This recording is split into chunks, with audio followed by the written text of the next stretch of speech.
Hola, en esta cápsula vamos a hablar de un tema sumamente importante, la rehabilitación pulmonar. Este es mi conflicto de interés, pero realmente no va a interferir con el desarrollo de mi presentación, cuyos objetivos principales son estos: comprender las bases de los programas de rehabilitación pulmonar, cuál es el problema a intervenir, entenderlo,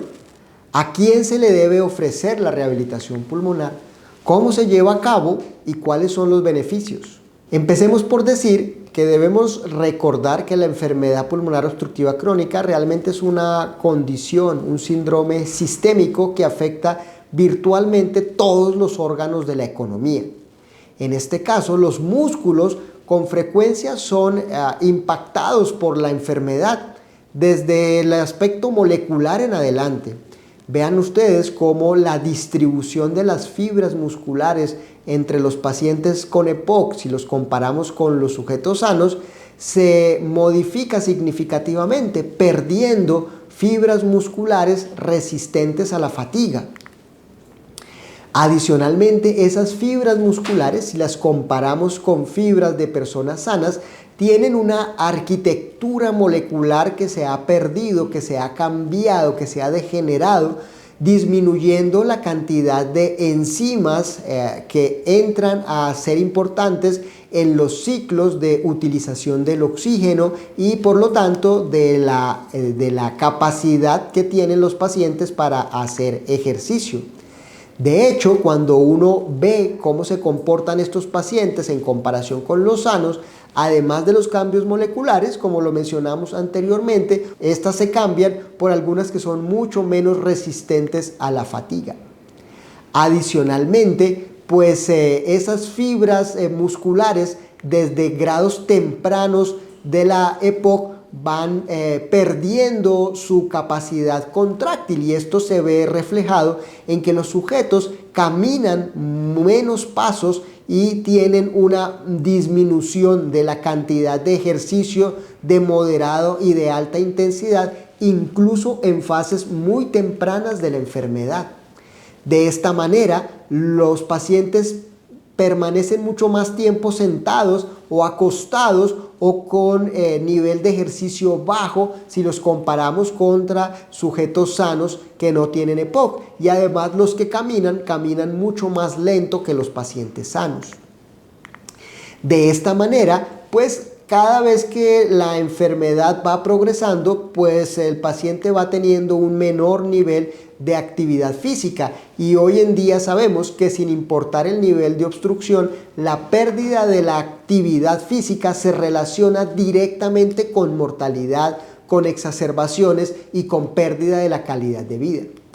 De esta manera, esto se vuelve un círculo vicioso en donde la pérdida de la actividad física diaria va a generar un nivel de disnea, de fatiga mayor, y a mayor disnea y fatiga el paciente responde reduciendo aún más la actividad física, y esto es un círculo vicioso que debemos romper de alguna manera, y la manera de romperlo es básicamente con ejercicio. Y es con ejercicio porque el paciente no se mueve porque se ahoga, y el paciente se ahoga porque no se mueve. Y si no rompemos el círculo vicioso, el paciente terminará postrándose, y esto es terriblemente grave. ¿Qué población es susceptible a ser intervenida? Deben ser personas que tienen enfermedad respiratoria, en este caso la EPOC, y que estén correctamente tratados. Es decir, debemos ofrecerle el tratamiento a pacientes con diagnóstico confirmado de la EPOC, es decir, factor de riesgo, síntomas respiratorios, pero que estén adecuadamente tratados, hablando de inhaladores o de oxígeno, por ejemplo, y que adicionalmente tengan disminución de la capacidad para hacer ejercicio, que puede ser evidente en una caminata de 6 minutos.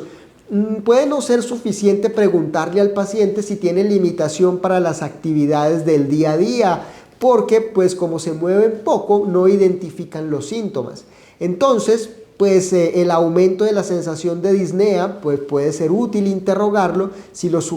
pacientes tienen una MRC mayor de 1, pueden ser candidatos a rehabilitación pulmonar o fatiga de miembros inferiores, y todo esto en ausencia de contraindicaciones para el ejercicio como enfermedad osteomuscular, articular o cardiovascular.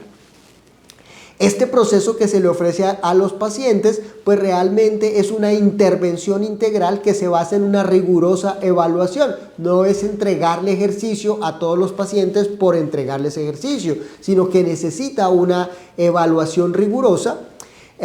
que incluye al final ejercicio, pero no es todo lo que incluye, porque además se le ofrece al paciente educación buscando cambios de comportamiento centrados en el autocuidado. Es decir, esperamos que los pacientes al final aprendan a hacer ejercicio, cambien sus rutinas y mejoren después de terminar el proceso de rehabilitación. Por supuesto que está diseñada para mejorar la condición física y emocional de los pacientes que tienen enfermedad pulmonar obstructiva crónica, promoviendo de tal manera la adherencia a largo plazo con el cambio del chip, cambio de la manera como llevan su vida diaria. Podríamos decir, o refuerzo la idea, que no es solamente ejercicio, sino que se le ofrece educación, se le ofrece terapia ocupacional si lo necesita, apoyo psicológico, consejería, coaching, recomendaciones para la alimentación, para realizar ejercicio en casa. Se observa y se monitoriza el tratamiento y que el paciente haya dejado de fumar. Todo eso con objetivos específicos, son mejorar el conocimiento de la enfermedad, la autogestión de la enfermedad, buscar que el paciente comprenda, entienda que hay herramientas para ahorrar energía en las actividades diarias, que disminuyan los síntomas neuropsiquiátricos o las enfermedades neuropsiquiátricas estén mejor controladas, ansiedad, depresión, problemas de adaptación, mejorando la función de los músculos de los miembros inferiores, disminuyendo la hiperinflación dinámica y reduciendo los síntomas, lo que al final va a llevar a que el paciente aprenda a gestionar su enfermedad de una mejor manera.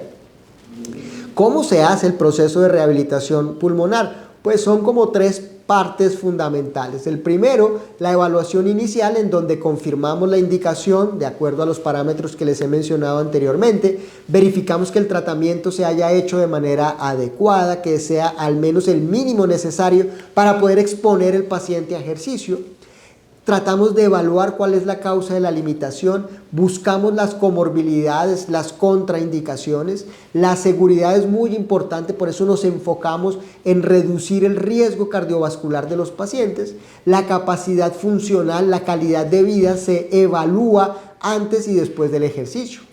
Adicionalmente, luego de que se hace la evaluación inicial, pues el paciente es llevado a entrenamiento y luego que termina el programa, pues se planea el continuar el ejercicio y el resto de las actividades para modificar verdaderamente la vida diaria.